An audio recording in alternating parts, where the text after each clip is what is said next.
Hey, what is up, guys? So I'm here with mkohl40, aka robbie-kohl, another Yu-Gi-Oh YouTube channel, and today we are going to be talking about the subject: is Yu-Gi-Oh dying? I've heard a lot of people in my stream mention the subject as well, so I think it's a topic that I think a lot of people want to talk about, and it's good to get your guys' input as well as two other popular Yu-Gi-Oh YouTube channels. So, where do you want to start off with this, Robbie? Do you have any I think, well, first off, hi guys, I'm Uncle40. Second off, I think we should just go right into the way that the game has been lately. Honestly, going to events, numbers are doing really well, honestly, for regionals. Honestly, went to a Michigan regional last week. 400 is really good for the area. We had 380. I want to say that the game is not dying in terms of numbers, but that's why we're having this conversation to evaluate the state of the game. So, obviously, we have Asian eyes over here, possibly believing the game is dying, and I'm definitely thinking it's still alive. But we'll talk about numbers at events to start. So, like I said, regionals seem to be doing strong. YCSs, not so much. ARGs is another story. Their Yu-Gi-Oh attendance has not been good, and I'm not quite sure what's up with that. I mean, you figure players want to play at events that there's a really good payout, right? Mm-hmm. No, I mean, I would assume so. I mean, it's a much better prize pool than what Konami is currently offering.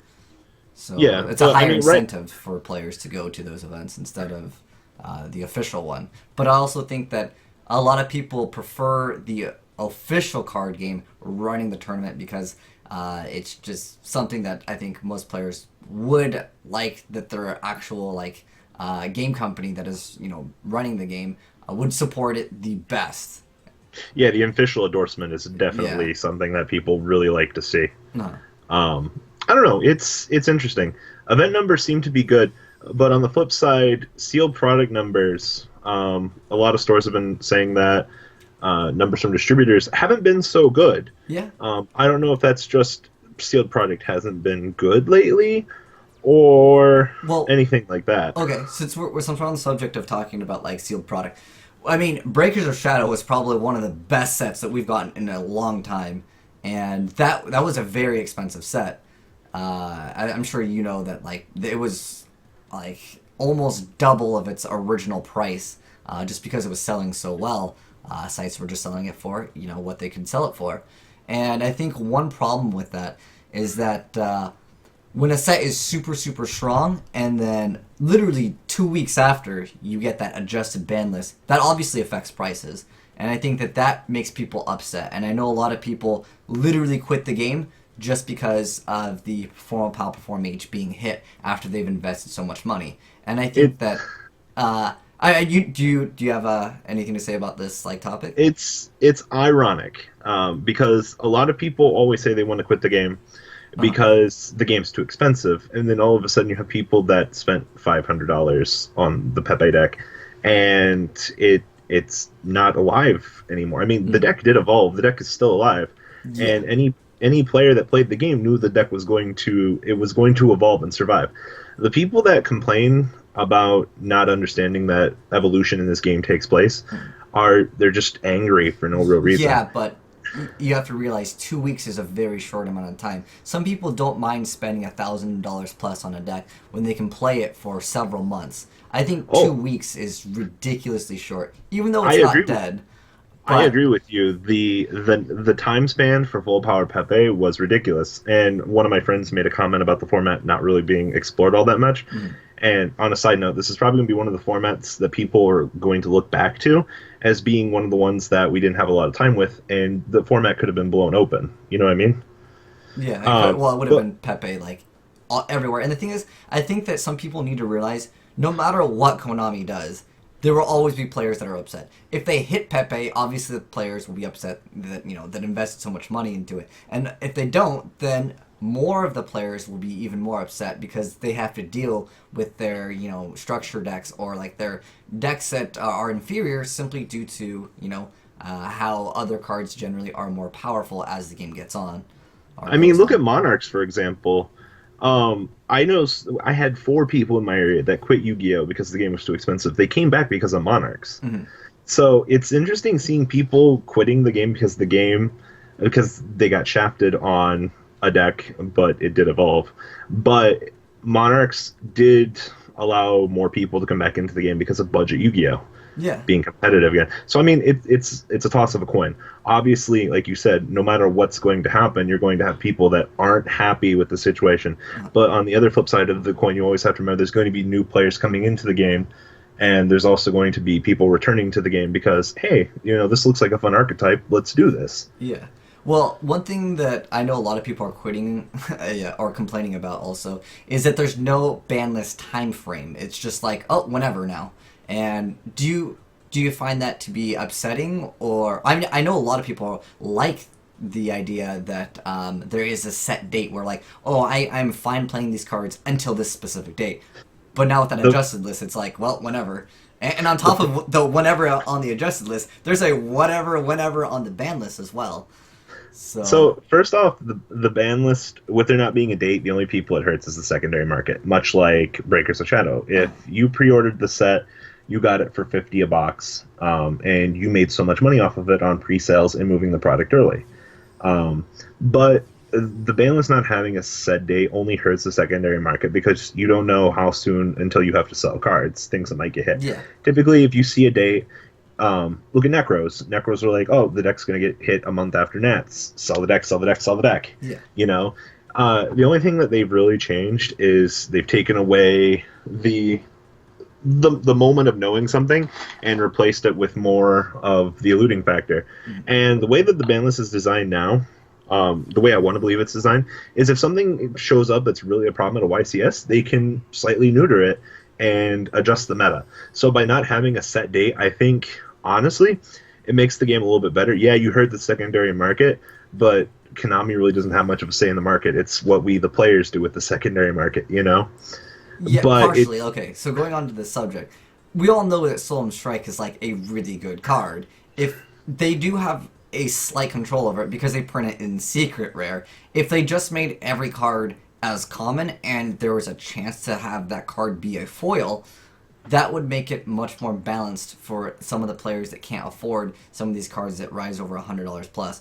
And I think that the reason why people quit isn't just because, oh, my deck's going to be hit, therefore I can't play this deck. It's that they have to invest so much money, and a lot of players can't invest as much money time after time, especially when now it's random, and especially when you spent hundreds of dollars in 2 weeks. All of these card prices went down. It still hurts the player, even if it's a small amount of money per card. It adds up, and that can make someone want to quit the game. And as far as stat wise goes, because some of you guys know that YouTube is pretty much one of my main sources of income. I don't want this game to die, but I'm saying that the numbers have been down. Even Simply Unlucky, Robbie has mentioned his numbers are down. Like, as a Yu-Gi-Oh community, our numbers are down. Therefore, it's easy to see that people might have a less interest in this game. And in addition to that, talking to companies that promote games just in general, I know that card companies want to push other card games right now. Their main focus is not Yu-Gi-Oh! Yu-Gi-Oh's, Konami has restructured a lot of their infrastructure, and that all comes down to them wanting to focus on mobile games, which any company will want to restructure themselves in order to get the most out of it, which makes sense because as a business, at the end of the day, the goal is to make money, not to, if they can, make their player base happy, but at the end of the day, even if they do something that players may not like, if it's more profitable, it makes sense as a company because that's what it's designed to do, is to make money. And a lot of card companies, or just websites in general, they want to push other card games because their sales of Yu-Gi-Oh! Have dwindled. And I could say the same for my stats, and it's like overall worldwide, as far as viewership on Yu-Gi-Oh! It's down.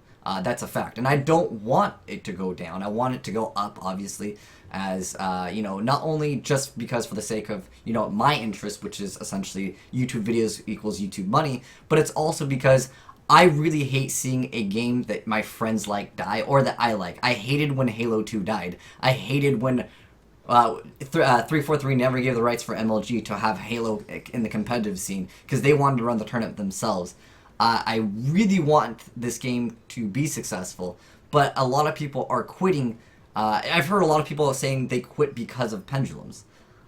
speaking of that subject, everyone's worried what's after pendulums. Like, people look at pendulums like the ultimate like form of this is the craziest, like most overpowered game mechanic that we've had, and I'd agree with them. What do you feel about that? Hold on here. All right. Back up for a All second right, before we okay, get the pendulums okay. here. So you talked about Solemn Notice and being a powerful card. Oh yeah. Okay. Solemn is at no point a staple in the current format. Everyone knows it's going to get the reprint and the mega tins. Oh yeah, but it'll get a this year. reprint, and then they'll be like, by the way, it's semi-limited, and then they might get another reprint, and they're like, okay, by the way, limited.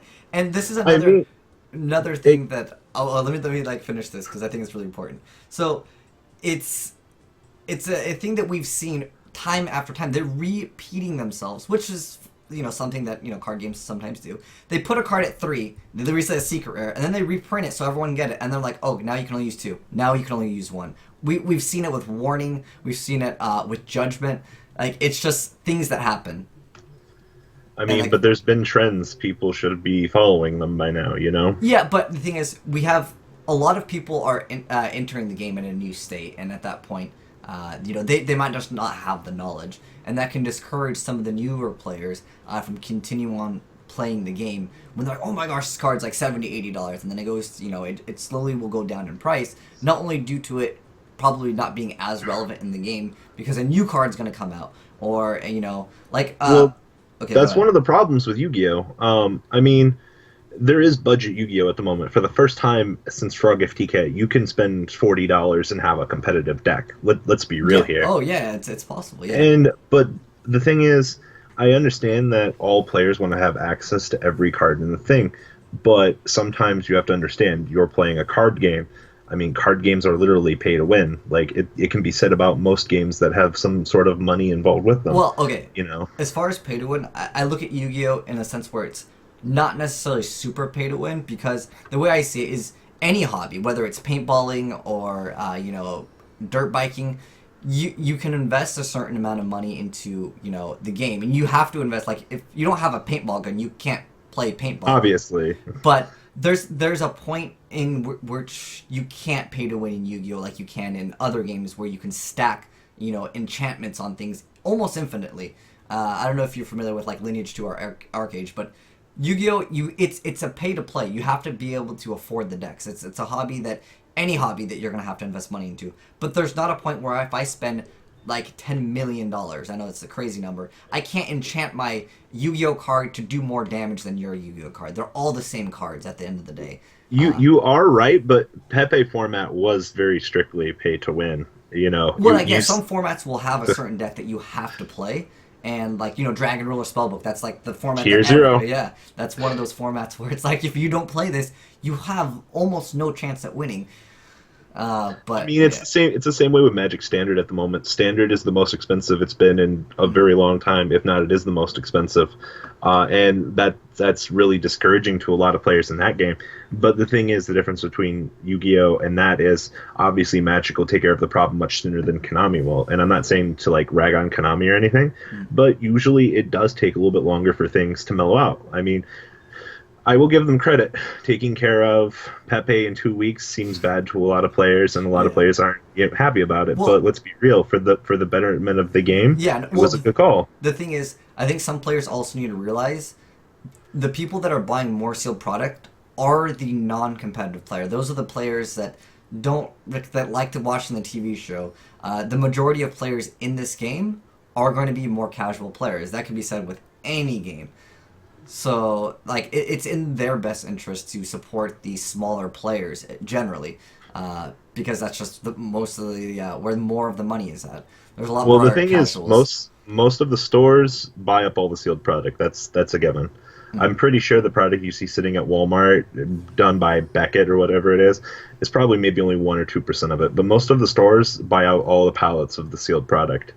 And I mean, yeah, there is good money supporting the casual player at the end of the day, but most of those stores buying up all that sealed product, they're popping it. They're putting singles on the market, and it is interesting because the secondary market is definitely geared more towards the casual player. I mean, look at the Eye of Timaeus and Dark Magician Girl, the Dragon Knight.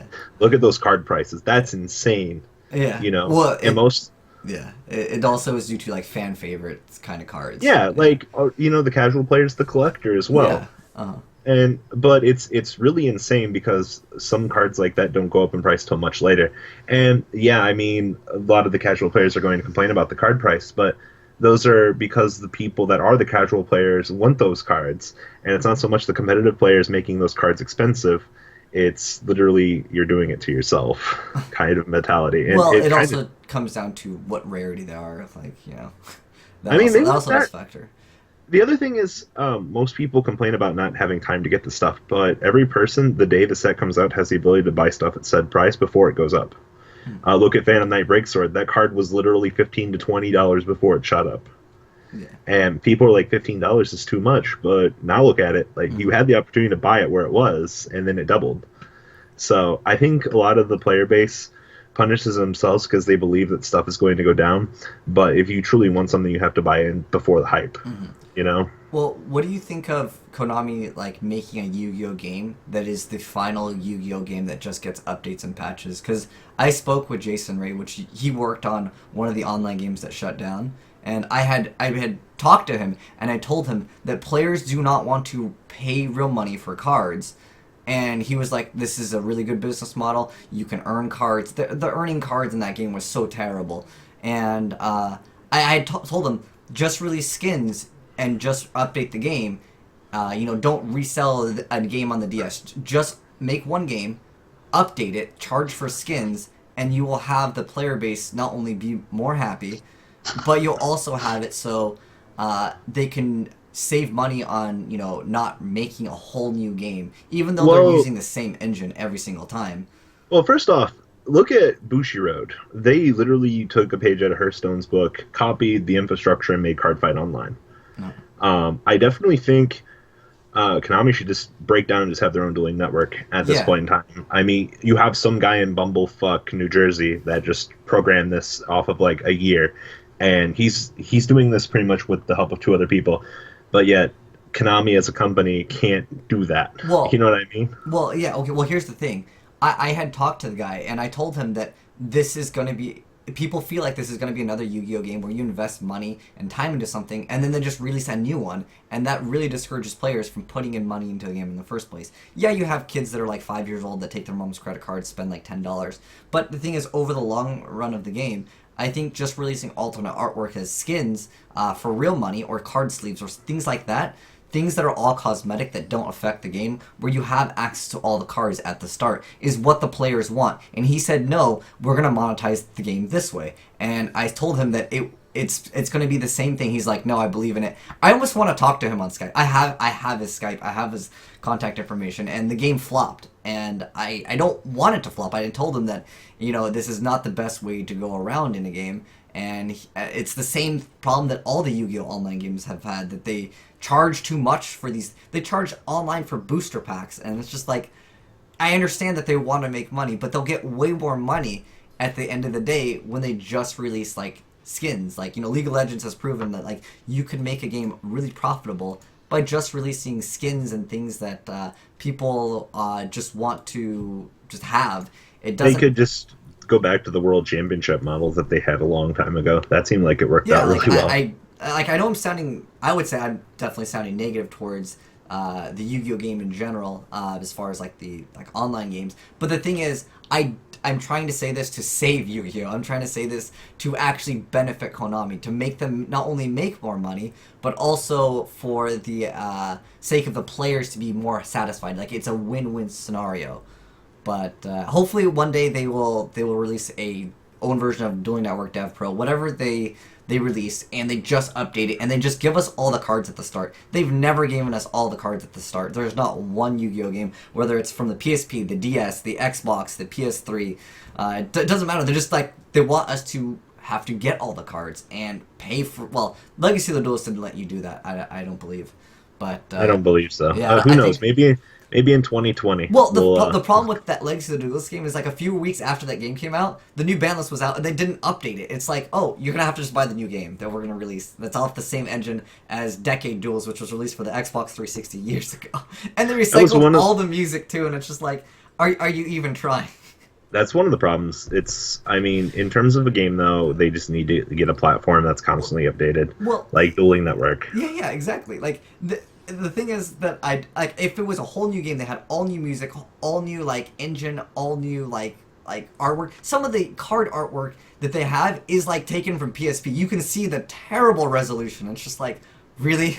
You're just gonna export this PSP game and throw it on a new console and be like, enjoy, guys, enjoy buying this Enjoy. game. Yeah, exactly. And I think it is not only bad business practice, but it also is hindering them as a company of making potentially more money by just releasing a game with updates. But that's my take on it. I mentioned what I wanted to mention.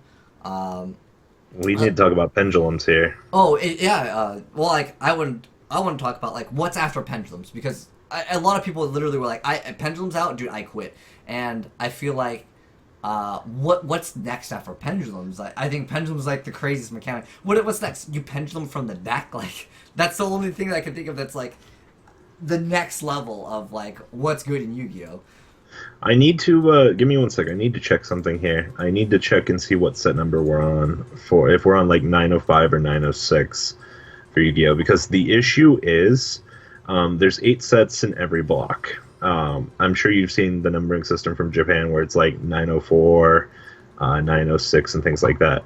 And depending on where we are on core sets, we might be getting the new archetype a lot sooner than people are going to want to acknowledge it as. Mm-hmm. And it's like, you guys think what we have now is not good? Okay, I can't find the number. Okay. Typically, animes and stuff last 2 years with the current formula. Maybe we'll get lucky. Maybe ArcV will go 3 years. But typically in the numbering on the systems, there's 906, 907, 908 is usually the end of the block, where they typically want to give legacy support to everything and then, push for harder stuff in the set. Mm-hmm. But as for the next thing after Pendulum, we could definitely very well get a monster trap. I mean, that's definitely an open possibility. Mm-hmm. They can also explore pendulums more, where the pendulum scale on the left side is different as opposed to pendulum scale on the right. Yeah, it's strange that they had this like system where like one was blue, one was red, yet they didn't really utilize that. Originally, I've heard that pendulums originally, or I'm sorry, XYZs originally were supposed to have levels. That's why Baby Tarragon was so strange. That a lot of people didn't understand how that card worked because it itself didn't have a level. But then they just changed it last minute. Sometimes, last minute decisions are made in a game. But yeah, like with pendulums, I think it's weird that you have a one that's blue and then one that's red, but they're not relevant in the game. They have the same scale on both sides. I mean, it can kind of be like synchros. I mean, let's be real. If we had some of the new synchros that we had during the last synchro era before XYZs were a thing, like, I would have shit my pants. Like, let's be real. Cypher and Omega back in Teledad, oh, that wouldn't have even been fair. Scarlight Archfiend. Oh yeah, just like blow up all the special summon stuff, and then your opponent takes 500 damage for each, and then can still attack. Yeah, I mean, obviously we've gotten a lot more powerful monsters. Oh yeah, power creep has been insane. Yeah. Yeah, I definitely think. I mean, pendulums were a bit too powerful for what they are. And I think Konami's been very moderate on the things that they've been trying to do. I mean, let's be real. Cleavefort at full power is like a speck on the radar compared to full power Pepe. Yeah, well, also, one thing that I don't like that they've been doing is they've been re-releasing the same cards that they've already hit. Like, obviously they see Scout, 1-card scale, OP. Okay, Monkey Board, at 3. Okay, then pit it to 1. What's next? Another 1-card pendulum scale at 3? Oh, now it's at 1. Because if the idea of a 1-card scale is unfair and too good, why are you re-releasing the same card? And like towers, oh, that's banned, but let's release cards that are exactly the same game mechanic. Like your opponent can't do anything; it's immune to everything, and there's all these other things that it does. And it's just like, I mean, as someone that has tried to make their own Pokemon cards, I understand that like you run out of ideas because like I tried to like I'm sure a lot of people when they were younger if they didn't have some of the Pokemon cards, they just make up their own. And, like, eventually you run out of ideas. And I feel like maybe they've run into that. I mean, when there's over 7,000 Yu-Gi-Oh cards, sometimes cards you will have to remember, effects. Yu-Gi-Oh is now archetype-based. So, obviously, you're going to recycle the Stratos effect, the reinforcement of the army effect. Yeah, but the problem that I have is, if that effect is so good that you hit that card, why are you releasing another card at 3 with the same effect? I mean, they because need to push Stratos them. has to be limited and Magdalene can be at 3 because Yu-Gi-Oh. You know? Well, okay, here's the thing. Like, Stratos wouldn't even do any. Do you think Stratos would do anything at 3? I still don't think that Stratos. I think Stratos can be back at this point in No, time. no, but like at The- 3, would it even do anything in this game? Do you think someone would be like, "Oh, I'm gonna"? yes. You think Stratos at 3 Unfortunately, would be able? Stratos into Stratos, or being able to pop your opponent's back row on your opponent's turn. You have to remember, that's one of the big things Stratos does, is Stratos lets you make plays on your opponent's turn with the ability to pop back row. And now having multiple Stratoses to call the Haunted and break your opponent's pendulum scales on their turn, kind of like Karaz and the Light Monarch. But we already have things like Twin Twister, which superiorly outclass most things in the game as far as back row destruction. Yes and no. You also have to remember, it's easier to play around a Twin Twister than a big monster at this point in time. And it's kind of a shame to say that, because back row really isn't relevant right now Yeah. in the current format. But the ability to have plays based around other effects is what really is detrimental at the moment, and that's why I'm bringing up Stratos. I mean, To me, that's a huge surprise, because I've talked about it on my stream, and everyone was on the side that, yeah, Stratos would do 0 things against Monarchs, and it would do 0 things against Cosmos in the competitive scene. Like, I mean, I personally don't think...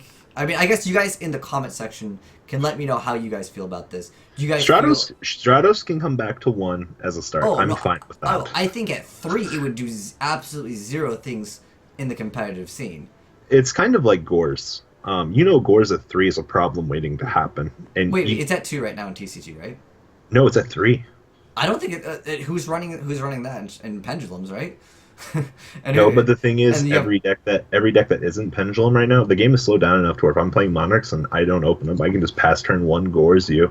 You have to commit 2 resources to kill it? Well, no, okay, I hit you with Cosmo Farm Girl. Okay, I search Dark Destroyer. Okay, Dark Destroyer. Like, the game's gotten to the point where it's not even reasonable at all. If I'm not going to let a Cosmo player take advantage of the situation either. Well, if you just said turn 1 pass. Okay, it depends on the situation. But I mean, if I'm getting Farm Girled, I'm going to lose the game. Yeah, I mean, that's what it comes down to. That's what I'm saying. Like, I feel like it has, like, the top decks that people are playing. Obviously, there's Pepe, there's Monarchs, and Cosmos. Unless... Am I forgetting Burning Abyss and Phantom Knights. Phantom Knights, yeah, okay. So I feel like those are like there's also some people trying out Speedroids, but I don't have any stats to prove that they're like a high contender for top tier. But we'll just say for the it's honestly just a tech engine inside of Burning Abyss and Phantom Knights. So yeah, we'll just say those 4 decks essentially. I don't think that Stratos even at 3 would have a standing chance, but that's my take on it. Like I said, you guys, if you think Robbie's right on this, back it up with some information, because maybe you guys Dark Law. Dark Law, it is pretty good, but that Stormforce is a pretty good card. Honestly, but that's only 1 out of the 4 decks. I mean, honestly, Dark Law beats Pendulums. It beats. It can definitely. Burning Abyss and Phantom Knights. But the problem is, like, Dark Law, at least that I've noticed, and even in the OCG, is that, like, they had to play, like, at one point they were playing Smashing Ground in decks that were hero decks, because Dark Law doesn't deal with a field that already exists. If a field that already exists, then, like, the hero deck is so flawed, because you have to gear your deck to getting out first turn Dark Law, otherwise your deck doesn't Dark Law fast enough. And then... I mean, it's the same logic with triple Macro and triple D-Fissure. Like, the reason why they're limited to 1, because they're so powerful turn 1. Well... Also, like, there's some, like, funny things in Yu-Gi-Oh! Where it's like, Foolish, send 1 monster to graveyard, that's gotta be at 1. But Reasoning sends, like, 90% of your deck to the graveyard. Oh, I put that at 3, man, no problem. Like, well, there's things... Reasoning's too powerful in Cosmo. You call 8 every time, man. Yeah, well, the thing is, like, it doesn't... Like, inherently, like, I think that there are just a lot of poor decision-making when it comes to competitive Yu-Gi-Oh! As far as the ban list. But the thing is, again, you're never going to satisfy everyone. That's all it really comes down to. Oh, exactly.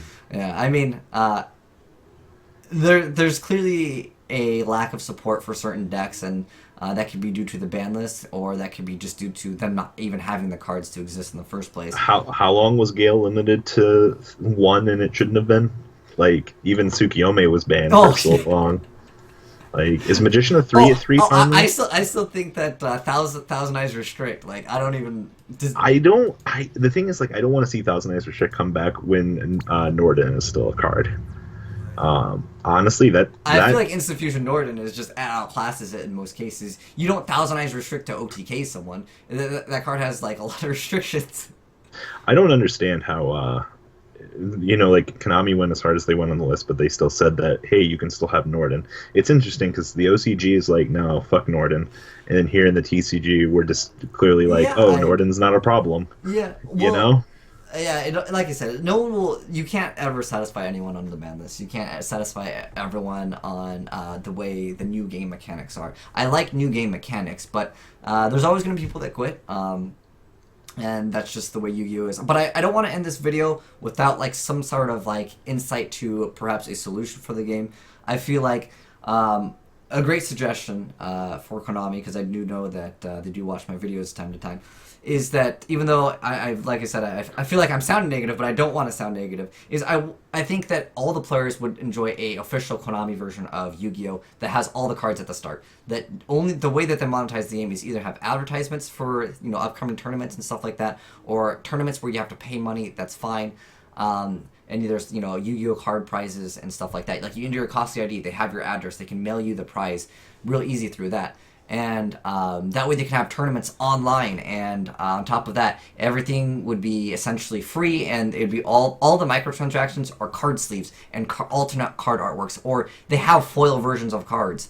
None of this YCS prize card that there's like Crush Card virus status good. Obviously Crush Card's not good anymore, but you get the idea. That's not like back in the day. Oh, you didn't have Crush Card. Oh, good luck trying to top. And the first person that won the Crush Card was good to go for the rest of the block. Yeah, but exactly. But my suggestion to this though, I would like to see a date back on the banned and restricted list. Yeah, I was gonna say that too. Definitely, because at least the players can feel like I can invest money into this and not have to worry, because that's going to upset a lot of players. And I think that even though some players won't be upset by that, that's the real like ticking point of what makes a player say, I'm done with this game, dude. Like, I just spent $500 and my deck's hit. And 2 weeks, especially in 2 weeks. Like that's a lot of the European player base didn't even get a YCS to play their deck. You have to remember that's a thing as well. Oh, that's pretty harsh. Yeah, because they released the adjusted list before Prague. Which I believe Prague is this weekend, and all the European players that bought all those cards didn't even get a YCS to play the deck. That is absolutely horrible. But anyways, thanks for watching, guys. If you guys want to check out Robbie's channel, I'll also link a link in the description box. But thanks for watching, guys. If you have any other suggestions, I would love to hear your guys' suggestions, because I do not want this game to die. Again, it's just something that a lot of players have mentioned, so I'd address this topic in the video, and I want your guys' opinion as well. And we all love this game, guys. You know that. Each person does their own thing. So, all right, guys, thanks for watching. Thanks for watching, guys. Just believe in the heart of cards, and maybe we'll eventually get that new Yu-Gi-Oh game, and hopefully, like I said, we'll get that structured date on that ban list. But thanks for watching, guys. It's been Asian Ice, and I'm Kohl40, signing out.